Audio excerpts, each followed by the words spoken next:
Gandang araw po, sir. Ako po si Gerald Chanonato Villa, and I'm going to tackle the SRTF, which means is short remaining time first. Magsisimula po tayo sa given. Ito po yung mga given niya. Given. P1. Ang arrival time niya po is 3, P2, 5, P3, 8, P4, 0, P5, 12.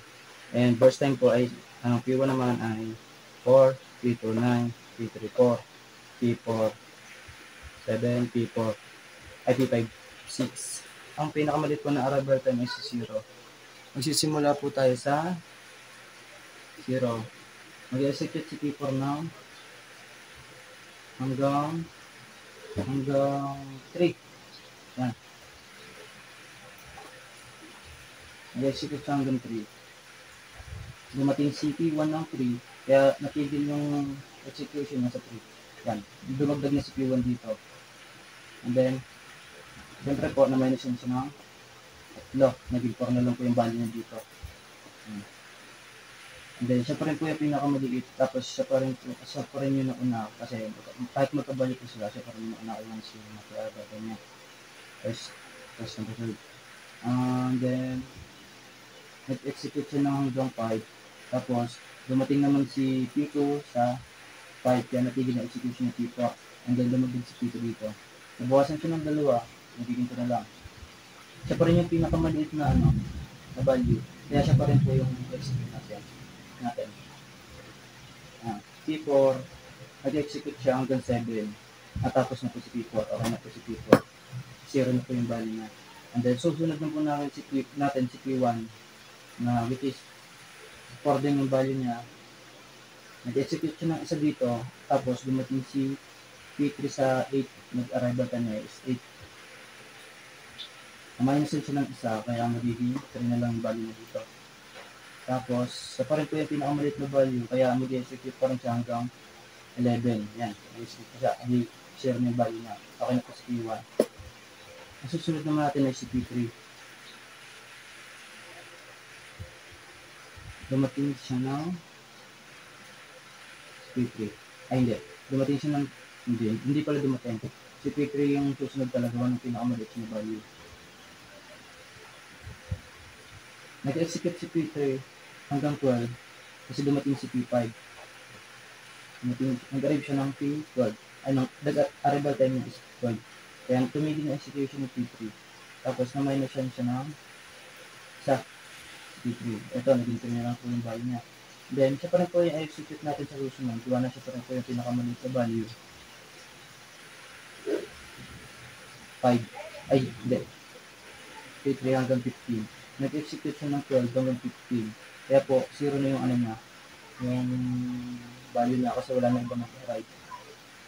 Natapos na sa 12 yung mga arrival time nila. Yan. Tapos na po si P3. Ang sumunod na po ng mga pinakamalit na value is si P5. Yan. Nag-execute siya ng tuloy-tuloy. Kasi tapos na po yung arrival time ng iba. Yan. Natapos siya sa 21. Hanggang si P2 nag-execute siya ng 30 ng tuloy-tuloy. Okay na po. 0 na lahat yung value nila. And ang susunod naman po natin dito is yung end time naman nila. Si P1, natapos siya ng 11. Natapos yung execution niya ng 11. And okay na po si P1. Si P2 naman natapos yung execution niya ng 30. Si P3 naman is 15. Si P4, 7. P4, 7. P5, natapos siya ng execution niya ng 21 at tuloy-tuloy. Then, para po makuha si turnaround time, si arrival time, ma-minus natin siya kay end time. 11 minus 3 is 8. 30 minus 5, 25. 15 minus 8, 7. 7 minus 0, 7. 21 minus 12 is 9. And then, susunod naman po natin kukunin is si waiting time.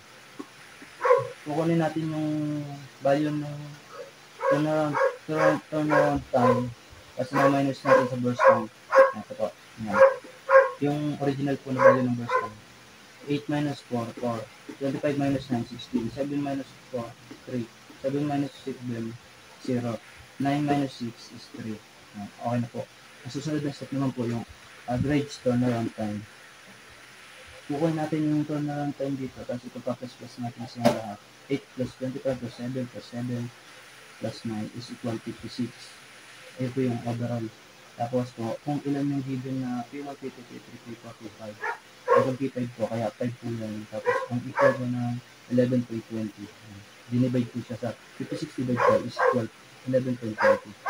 Yung average waiting time naman po ay ganun lang din po katulad dito. 26. Ito.